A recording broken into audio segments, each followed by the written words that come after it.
Yo kopi ini kopi enak ini sih.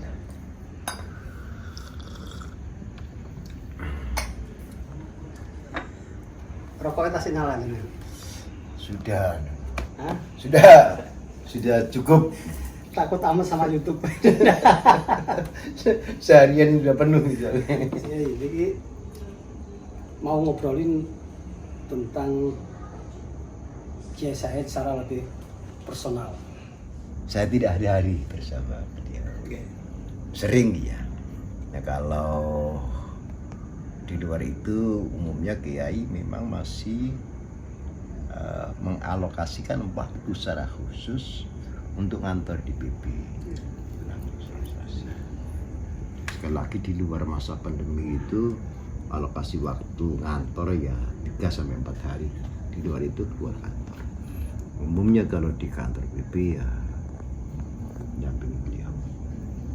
Kalau kali pertama persentuhan Perkenalannya dengan ya saya belum lama. belum lama. Muajahan maksud saya. Iya. Kalau saya mengenal beliau ya sejak Gus Dur menyebut-nyebut beliau. Gus Dur sebelum Kiai Said pulang dari kuliah di Saudi Arabia yang memakan waktu 13,5 tahun itu, kan nama beliau udah dibawa Gus Dur kemana-mana, diperkenalkan bahwa ada orang sangat pintar seperti kampus berjalan, perpustakaan berjalan. Itu di 90-an berapa gitu. Nah, pertama kali ketemu itu belum perkenalan dengan Kiai Said tahun 94 ya. di Malang waktu diundang teman-teman PMI Malang. Apa kesan yang Mas Kiai rasakan setelah perkenalan dengan Kiai Said? Apa ya? Dulu tentu saya mengenal pikiran-pikiran beliau tanpa berdialektika langsung, dan sejak menjelang muktamar ke 33 Nahdlatul Ulama di Jombang tahun 2015 itu kemudian berinteraksi. Nah tentu ada yang berbeda antara mengenal melalui tulisan, melalui waktu itu belum sangat populer sih YouTube atau apa viral videonya di sosmed, belum musim, jadi lebih banyak mengenal dari tulisan-tulisan beliau. Tentu kita semuanya menyaksikan apa yang disampaikan oleh Gus Dur, ada perpustakaan berjalan, itu yang ada pada dirinya. Dengan pandangan yang saat itu dinilai Ada kontroversinya. Ya satu digit di bawah Gus Dur soal kontroversi, dan meskipun di ruang yang berbeda. Sekarang publik semua orang tahu Kiai Said itu adalah sosok sentral, ketua umum pengurus besar Nahdlatul Ulama. Selain sebagai ketua umum PBNU, sosok Kiai Said itu siapa sih menurut Mas Kiai Robi? Begini, hampir tidak kita temukan tokoh sentral di pucuk pimpinan Nahdlatul Ulama yang bukan kiai. Tidak alim, tidak alama, hampir tidak pernah kita temukan. Maka Kiai Said juga seperti itu. Kita tahu sebelumnya Kiai Hasyim Muzadi, Gus Dur, sebelumnya Pak Idam dan seterusnya, seluruhnya alim, amat cerdas. Nah, sekaligus juga tentu berbudi luhur. Nah, hal yang lain yang menonjol pada Kiai Said, dan itu merupakan bidangnya, adalah kesanggupan beliau menginternalize tasawuf dalam perilaku hari-hari yang didasari oleh kemapanan dalam berakidah. Dan menariknya tanpa meninggalkan syariat. Ini agak dalam ini. Menginternalize tasawuf dalam kehidupan hari-hari. Yes. Kayak gimana itu? Ya.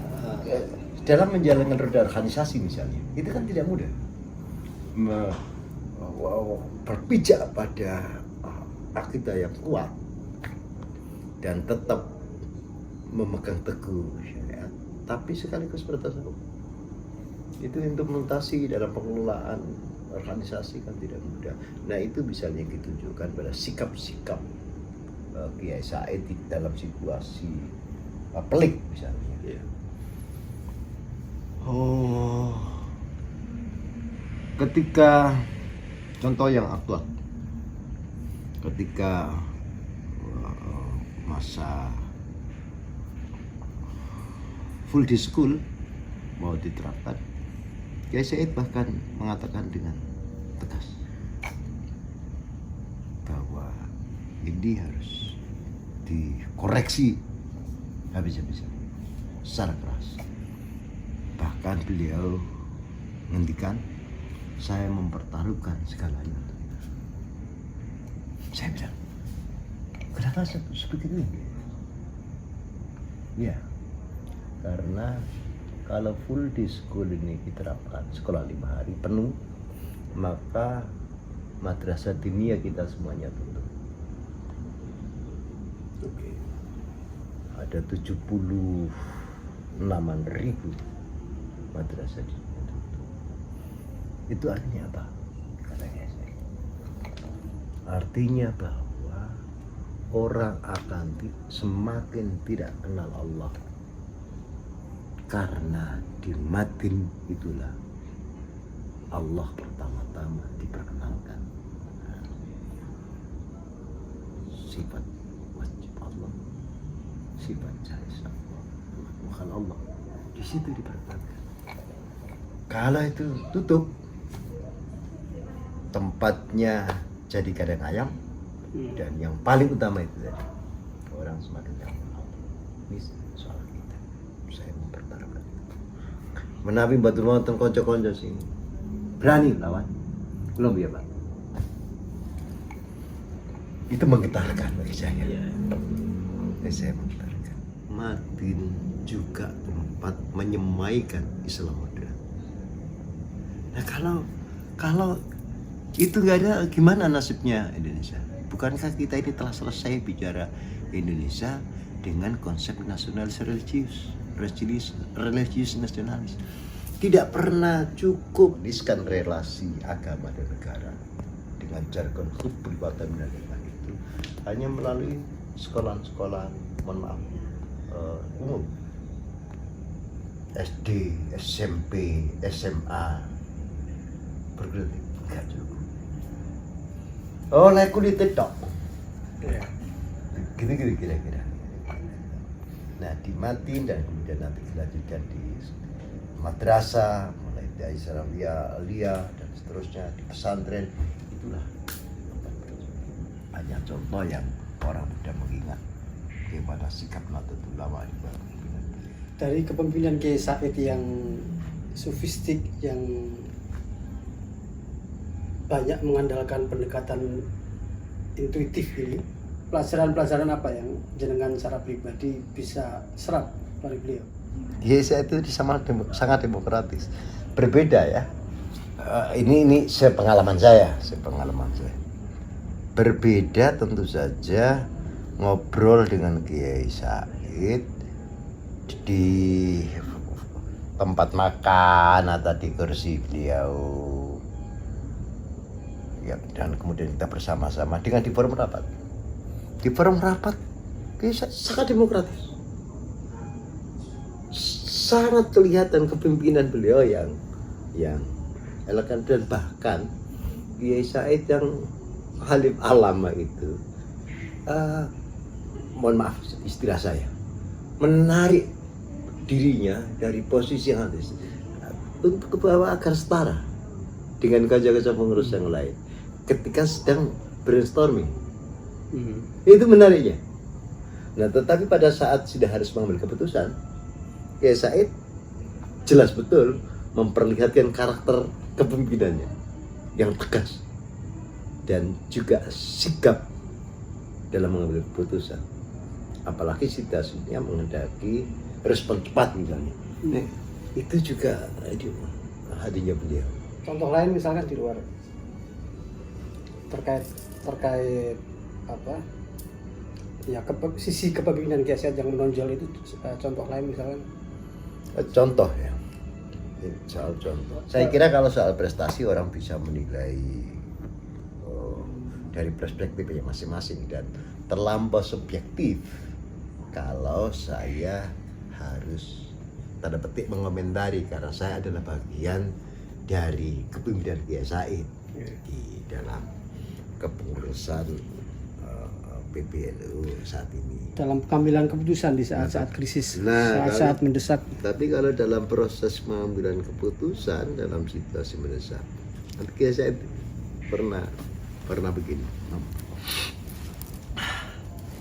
Setiap pemimpin tidak cukup hanya cakap, tidak cukup hanya berilmu, dan tidak cukup hanya punya tim yang hebat dan solid. Kenapa begitu? Karena pasti setiap pemimpin mengalami situasi di mana sang pemimpin itu harus segera mengambil keputusan saat itu, tapi tidak punya kesempatan untuk sekedar bertukar pikiran, bahkan hanya melalui telepon, apalagi rapat, apalagi konferensi, seminar, FGD dan sebagainya. Nah, dalam situasi begitu, maka meminjam istilah Kiai Said, orang harus mengoptimalkan kemampuannya untuk bisa menangkap lintasan hati yang muncul. Kiai Said menyebut lintasan hati itu sebagai khawatir. Bukan khawatir bahasa Indonesia ya, khawatir lintasan hati. Nah, Kiai Said membagi 4. Apa saja itu? Kalau 4 itu dikelompokkan, dikategorisasi gitu, dan mohon maaf kalau kategorisasinya dengan menggunakan istilah baik dan buruk misalnya, maka yang pertama adalah khawatir rububiyah, lintasan hati yang sumbernya berangkat dari pertolongan Allah. Yang kedua khawatir malakutiyah, rububiyah dan malakutiyah. Lintas hati yang bersumber dari tanda petik bisikan malaikat lah, bahwa pesannya malaikat lah. Nah, 2 yang golongan tanda petik tidak baik membawa pesannya itu adalah khawatir nafsanya, lintasan hati yang bersumber dari gejolak nafsu, dan yang terakhir khawatir syaitaniyah. Khawatir syaitaniyah dia lintasan hati sumber dari setan. Dan keempat-empatnya ini berkelindahan melintas begitu. Apa bagaimana penjelasannya? Waktu itu aku takon, saya tanya ke Kiai, tidak setiap orang terampil punya kemampuan, apalagi keahlian kemarin, bisa menyelai, memilah mana khawatir rububiyah dan mana khawatir syaitaniyah dan seterusnya. Bagaimana mengukurnya? Ngendikan. Nah, obrolan begini ini seringkali terjadi ketika di luar kota. Kegiatan bareng di luar kota, terus pagi-pagi mau berangkat ke bandara untuk balik Jakarta atau pindah ke kota lain gitu. Nah biasanya jam tanggung karena selesai kegiatan kan tahu sendiri tuh. Iya. Jam 12 bengi, jam 1 kadang-kadang baru nyampe. Setelah itu mandi sholat apa tuh ngobrol. Jadi barokah dapat tambahan ilmu itu justru di saat-saat itu ya. Nah saya nyantri dengan beliau itu ya bukan hanya ketika di PBNU atau di tempat lain, ya nyantri yang efektif untuk menyerap ilmu beliau secara langsung itu justru jadi obrolan begitu itu tengah dini hari, ngobrol nyantai kayak gini ngobrol tema macam-macam mulai dari kenegaraan sampai Jadi sebagai salah satu ketua PBNU, agenda terselubung Mas Kiai nyantri ya. Oh iya, saya di santri. Saya ini nyantri. Siap. Nyantri. Itulah juga kenapa saya juga tidak pernah mau dipanggil yang dengan sebutan-sebutan yang aneh-aneh. Karena saya memang betul santri. Nah, ketika saya tanya itu, beliau menjawab begini. Gampang. Menawi jenengan melakukan sesuatu. Dan sesuatu itu kalau kita orang lain, apalagi kita orang banyak, lalu jenengan malu, maka itu tandanya sesuatu yang terlintas dan dilakukan dan membuat malu itu berasal dari setan atau hawa nafsu. Sebaliknya, kalau lintasan hati lalu kita lakukan dan membuat kita tidak malu, bahkan kita bersyukur,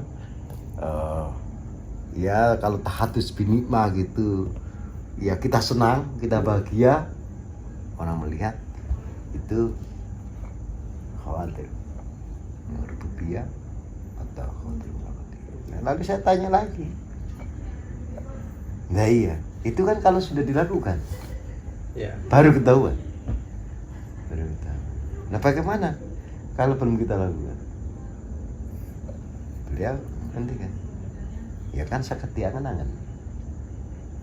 Kalau lintasan itu kemudian kita tangkap, lintasan itu kan dari hati. Ya. Kita tangkap, masuk di otak, kemudian kita rancang untuk melakukannya. Kan kita juga sudah melalui pendekatan manajemen, teori manajemen maksudnya. Kan kita sudah bisa bayangkan kalau kita aktualisasikan apa respon. Nah itu kan, itu ketika dalam proses masih pemula, belum automatically gitu. Sehingga belum mampu membedakan betul mana ruang sumber khawatir itu gitu. Tetapi ketika sudah terbiasa, maka akan kelihatan sendiri. Terbiasa itu artinya terasah. Bagaimana cara mengasah? Sistem automatically-nya jalan. Serius ya jadi obrolannya.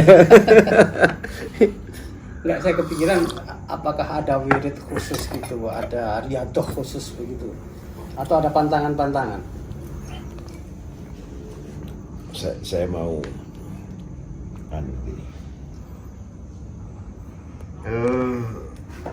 Allah menciptakan manusia itu jelas betul usul takwim, baik dari fisik maupun non fisik. Nah ini juga kisah ini ya.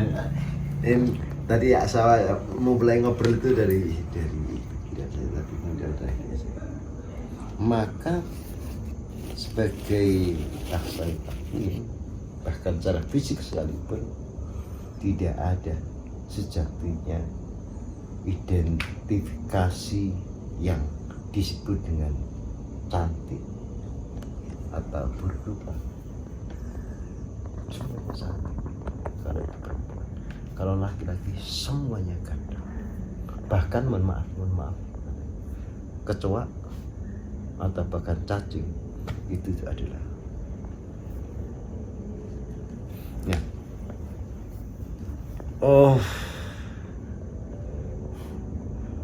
Asal takwim secara fisik juga terus dan di dalam fisik itu ada hati. Ya. Artinya manusia sejak kali pertama diciptakan itu punya modal dasar khawatir di dalam dirinya. Betul? Nah, setiap pribadi manusia yang diciptakan oleh Tuhan dikasih perangkat. Oke. Perangkat keras fisik, termasuk hati kolop itu yang menjadi tempat di mana khawatir tadi bisa ditangkap. Nah, tetapi itu kan perangkat keras. Kalau telepon pintar dari pabrikan belum apa istilahnya di-download atau belum menginstal apapun, belum mendownload apapun, bisa digunakan nggak? Bisa berfungsi nggak? Belum bisa. Belum bisa. Nah, supaya bisa itu nanti harus di perangkat lunaknya harus ada download, kemudian diinstal, gitu. Cukupkah itu? Tidak. Begitu pula dengan hal yang terkait dengan memfungsikan hati untuk bisa menangkap khawatir dan memilah-milahkan tadi. Wake saiki wong telepon pintarnya mahal, fasilitas lengkap macam-macam. Mek kanggo telepon karo nulis pesan doang, pesan singkat dan mutu. Fungsi-fungsi lain tidak bisa. Kenapa? Karena tidak ada kepintaran. Nah, untuk bekerjanya hati saya kira jelas. Ilmu tentu saja menjadi modal dasar. Tetapi ketika ilmu itu diamalkan, pijakannya harus kuat, akidahnya harus clear. Kalau akidahnya clear, Allah yang benar Tuhan clear, maka kalau itu terus dipegang teguh dan yang lain-lain juga dilakukan, maka amal tadi menghasilkan buah.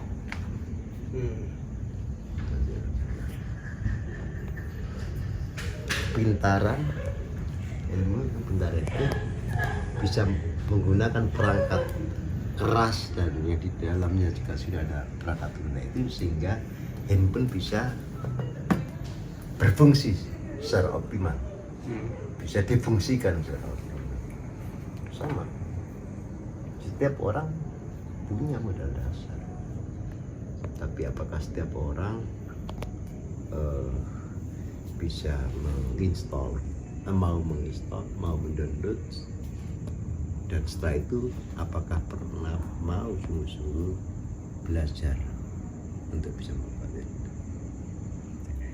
Menangkap lintasan hati. Terakhir Mas Kiai.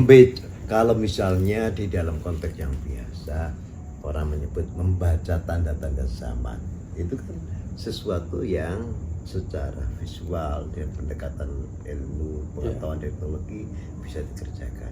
Nah, ini menangkap sinyal dari langit. Anda bisa bayangkan, sampai bisa bayangkan gimana perangkatnya itu. Perangkatnya yaitu tadi itu kodnya. Ilmunya diamalkan dan istiqomah. Karena istiqomah itu yang membuahkan. Nah, buahnya itulah yang saya maksudkan, hati bisa menjadi receiver.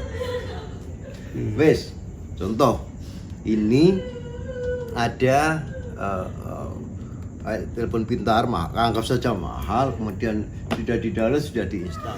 Nah, ini karena pakai datanya, bisa nggak? Atau ada pakai datanya, tapi kita berada di zona ini bukan satelit, bukan satelit. Nggak di dalam zona yang terjangkau oleh pemancar, repeater, tetap kita nggak bisa menerima sinyal. Hati yang gelap adalah kita di luar jangkauan repeater. Hati yang berkarat. Nah, beda dengan lainul qalbik. Nah, hati yang lembut itulah hati yang di dalam jangkauan repeater, sehingga khawatir rububiyah dan khawatir malakutiyah bisa tertangkap dengan baik. Nah, kalau di luar repeater tadi, ya tentu saja dua yang belakang itu yang mendominasi. Selain dengan ilmu dan teamwork yang kuat, memimpin juga membutuhkan apa ya, ketajaman hati untuk menangkap sinyal-sinyal dari langit. Dan itu dilakukan oleh Kiai Said. Itu secara konsisten saya tekuni, bahkan tidak jarang. Saya tidak dalam proses pengambilan keputusan biasa melalui forum-forum biasa, apakah rapat, apakah pleno, apakah apa gitu.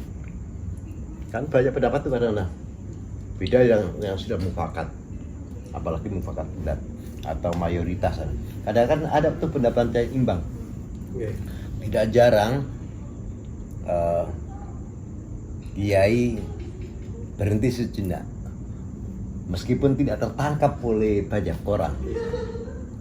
Dan saya merasa bahwa dalam situasi dan saat seperti itu sebetulnya Saat sedang golai. Saat itulah beliau sedang menangkap pesan-pesan dari Iya. Menangkap pesan itu bisa dua. Aktif dan pasif artinya ya sinyal itu datang. Tapi kan bagi orang-orang yang ahli saya kira bisa tuh minta petunjuk dalam waktu yang tepat. Ya itu saya lihat sering kan, termasuk ngobrol tahu tuh kemudian temanya krusial dan obrolan itu yang penting ada tiap saja. Mas Kiai, setiap santri saya kira sama ya, pasti punya harapan, punya doa terbaik untuk gurunya masing-masing. Tadi jenengan mengaku santrinya Kiai Said, jenengan punya harapan dan doa apa buat beliau di ulang tahun yang ke-68? Surah At-Tab kalau saya mendoakan guru saya.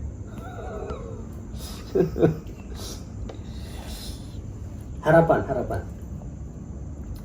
Nah, kalau harapan saya kira semua dari kita sama. Semua dari kita sama. Harapan yang normatif gitu. Moga-moga senantiasa dikasih kesehatan. Amin. Dikasih umur yang barokah. Amin. Dan tentu keberkahannya juga melimpah ruah baik bagi Nahdlatul Ulama secara jamaah maupun jamiah, tapi lebih luas dari itu adalah terwujudnya mimpi beliau membangun peradaban dunia. Amin.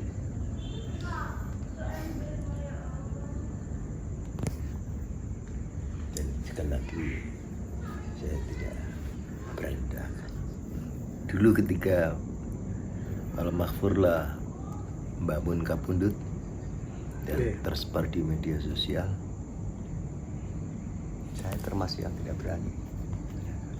Maka di akun media sosial saya tidak ada satu pun lafal doa yang saya tulis, kecuali ikut serta berkirim Fatihah.